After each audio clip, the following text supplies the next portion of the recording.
frères et sœurs, bonjour tous. Ce matin, nous allons apprendre sur l'enseignement du Seigneur Jésus-Christ concernant notre vie. Tout d'abord, nous allons apprendre ce que le Seigneur a dit, à travers une parabole, la parabole des talents confiés aux serviteurs. Le Seigneur Jésus-Christ a dit, « Le royaume des cieux est semblable à un homme de grande naissance qui s'en allait dans un pays lointain. Il partait au loin pour se faire investir de loterie royale, puis revenir. Ainsi, avant de partir, il prit l'argent et le confia à ses serviteurs. Selon la capacité de chacun, il leur confia l'argent. Le maître confia 5 talents, l'un des serviteurs, puis 2 talents, un autre serviteur, et enfin un talent, confie au troisième et dernier serviteur. Puis après un long moment, le maître partit, celui qui avait reçu les 5 talents. Le serviteur prit l'argent du maître et s'en alla aussi le faire valoir. Et il gagna 5 autres talents. Celui qui avait reçu les 2 talents. Ce serviteur alla aussi le faire valoir eux. Et gagna 2 autres talents. Mais celui qui avait reçu les 1 talents ne fit pas ainsi. Au contraire, il prit l'argent que le maître lui avait donné, et le cacha dans la terre, l'enfouit dans le sol. Longtemps après, le maître devint enfin roi, et revint après avoir reçu le royaume. Devenu roi, maintenant ce maître. Le maître fit donc appeler ses serviteurs pour voir comment ils avaient gré l'argent qu'il leur avait confié. Le premier serviteur s'approcha et dit au maître, « Seigneur, tu m'as confié 5 talents. Voici, gêne et gagne 5 autres. » Son maître lui dit, « C'est bien bon et fidèle serviteur. Tu as bien agi. Puisque tu as été fidèle en peu de choses, je te confierai beaucoup de choses. Viens te réjouir avec moi. Partage la joie de ton maître. » Ainsi ce serviteur fut béni, car il avait reçu 5 talents, et en avait gagné 5 autres. Le serviteur qui avait reçu les 2 talents s'approcha aussi et dit, « Seigneur, tu m'as donné 2 talents. Voici, jeûne et gagne 2 autres. » Le maître dit, « Tu es un bon et fidèle serviteur. Tu as bien agi. Tu as été fidèle en peu de choses. Je te confierai beaucoup de choses. Viens t'asseoir avec moi. Viens te réjouir avec moi. Partager la bénédiction que j'ai reçue. » Ensuite, le troisième serviteur s'approcha. Le maître lui avait donné l'origine un talent. Ce moment-là, il apporta les 1 talent du maître, l'apporta au maître et dit, « Maître, j'ai toujours eu peur de toi. Car tu moissonnes l'eau, tu n'as pas seum, et sans avoir seum, tu veux récolter. C'est pourquoi je t'aille trouve Thérèse esvèvre. Et j'ai eu peur de toi. Alors j'ai pris ton argent, et je les cache dans la terre. Voici ton argent. Je te le rends tel quel.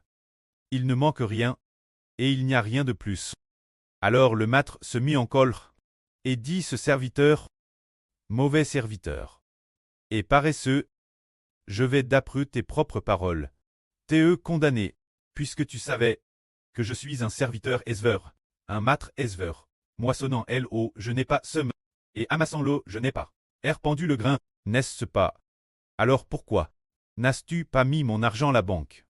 Mon retour, je l'aurais récupéré avec les intres. » Alors le maître dit ceux qui étaient lui ses 1000 pièces d'argent, et donnez-le celui qui en a 10 000, car celui qui a, on donnera encore, et il sera dans l'abondance.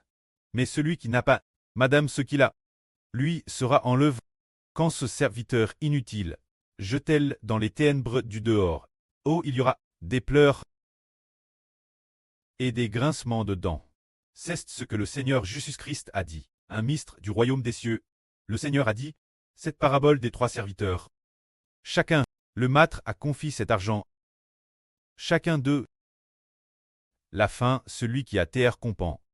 Et celui qui ayant reçu l'argent, est allé immédiatement faire des affaires, et a gagné plus d'argent.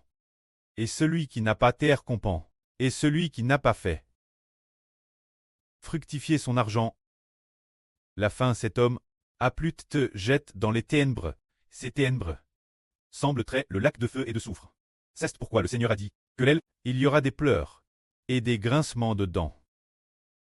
Aujourd'hui, en racontant cette parabole, nous allons parler des enfants de cette époque. Car cette époque, il y aura un homme qui partira pour un pays lointain, pour y recevoir la royauté, puis revenir. Comme le Seigneur l'a dit, le royaume des cieux est semblable à un homme de grande naissance, qui s'en alla dans un pays lointain pour se faire investir de l'autorité royale, et revenir ensuite. Alors qui est cet homme de grande naissance? Cet homme de grande naissance, est le fils du pré-cleste et le Seigneur. Il doit s'en aller dans un pays lointain. Où va-t-il? Il va au royaume des cieux. Il monte au ciel. Alors, que va-t-il faire au ciel? Il va de la part du pré-cleste et du Seigneur recevoir l'autorité royale. Cet homme de grande naissance est Ashbert. Alors le frère Ashbert semble en ce temps-ci. Et dans les temps venir, confier encore plus d'enfants aux frères et sœurs, ainsi qu'aux futurs frères et sœurs. Alors ceux qui ont compris le sens du frère Ashbert, s'efforcent de faire l'œuvre de l'Évangile et obtiennent beaucoup d'enfants. Quand le frère Ashbert a tué et est ressuscité des morts, puis son retour, il a découvert que ce frère, au tout début, n'avait que si peu de frères et sœurs. Mais il n'a cesse de prêcher l'évangile du frère Ashbert, jusqu'à ce que le frère Ashbert soit tué, puis ressuscité dans le royaume des cieux, et qu'il ait reçu l'autorité royale. Il a alors découvert que ce frère, qui au début n'avait entre ses mains que 5 frères et sœurs, mais après ce que le frère Ashbert a tué et est ressuscité des morts, lorsqu'il est revenu, il en avait 10 Alors un tel frère, qui gré ainsi, un tel frère est grandement béni. C'est dire qu'il nous est demandé en cette période de commencer à faire tout notre possible pour prêcher l'Évangile, car celui qui a, il sera donne encore plus, afin que nous, en cette période, fassions tout notre possible pour travailler davantage. En cette époque, le pré nous a confié la mission de l'Évangile. Travaillons ensemble pour prêcher l'Évangile du frère Ashbert. Se dire prêcher que Ashbert est le fils du pré-cleste et du Seigneur, et que nous devons venir écouter dire la vérité. Ainsi, force de prêcher, de TRS, nombreuses personnes sont venues coûter grâce aux frères et sœurs, et en coûtant, sans s'en rendre compte, ceux qui coûtaient ont reçu une vie nouvelle. Ceux qui coûtaient, par la foi en l'Évangile, ont reçu une vie nouvelle. Finalement, en continuant de prêcher encore et encore, de TRS, nombreuses personnes viennent coûter. Et la fin, nous deviendrons des intendants fidèles et sages. Mais si quelqu'un comprend la volonté du maître, qui désire dire ardemment que nous nous efforcions de prêcher l'Évangile du maître, afin d'obtenir de TRS nombreux enfants, et que bien qu'ayant compris, il ne veut pas le faire, alors il pourrait devenir un serviteur paresseux et stupide, et ne recevra finalement aucune récompense. C'est ce que le Seigneur Christ a dit sur le mystère du royaume des cieux. Savoir qu'avant que le frère Ashbert ne soit tué et ne vienne, il faut prêcher l'Évangile de toutes ses forces. Jusqu'à l'avenir, le frère Ashbert sera tué et ressuscitera pour devenir roi. Il verra alors quel point cette ceste est force, obtenant beaucoup d'enfants, et quel point ce frère ceste est fort, obtenant beaucoup de nombreux enfants. Alors ses frères et sœurs qui s'efforcent seront bénis. Parmi les apôtres d'autrefois, certains apôtres étaient en effet grandement agréables au Seigneur Jésus-Christ. C'est dire qu'après que le Seigneur a tué et est ressuscité des morts, le Seigneur a donné les CLS du royaume des cieux aux 12 apôtres, le plus célèbre d'entre eux. Et Pierre reut la recommandation du Seigneur, et Pierre alla partout, prêcher l'évangile du Seigneur, se levant courageusement pour témoigner pour le Seigneur, et une grande multitude de personnes, guerrées au témoignage de Pierre, crurent au Seigneur. Beaucoup de ceux qui croyaient au Seigneur ont tous reçu du Seigneur la vie L'avenir, ces croyants recevront tous la vie éternelle. Alors, s'ils ont la vie éternelle, c'est parce que Pierre a prêché l'évangile, et qu'ils ont reçu du Seigneur la via. C'est pourquoi Pierre est devenu, aux yeux du Seigneur Jésus-Christ, un serviteur honorable. L'avenir, lors de la résurrection des morts, Pierre et ceux qui avec lui, tels les 12 apôtres, leurs noms sont tous dans les fondements du royaume des cieux, ainsi ils ont passé toute leur vie, voyagé de lieu en lieu, pour prêcher l'évangile du Seigneur, et ils ont obtenu une récompense honorable et glorieuse. Quand ces 12 apôtres, ils étaient tous des intendants fidèles et sages. Ils se sont tous efforcés de prêcher l'évangile du Seigneur Jésus. Leurs noms sont également écrits dans le livre de vie de l'agneau, et inscrits sur les 12 fondements. Combien ils sont bénis lors de la résurrection future. Ils s'assiront avec le Seigneur, avec le frère Heber, la Madame Table. Alors nous, ce groupe de frères de cette époque, qui, dans un avenir proche, seront choisis par le précleste pour traiter, les frères des 12 toiles, semblent également être des serviteurs fidèles et sages.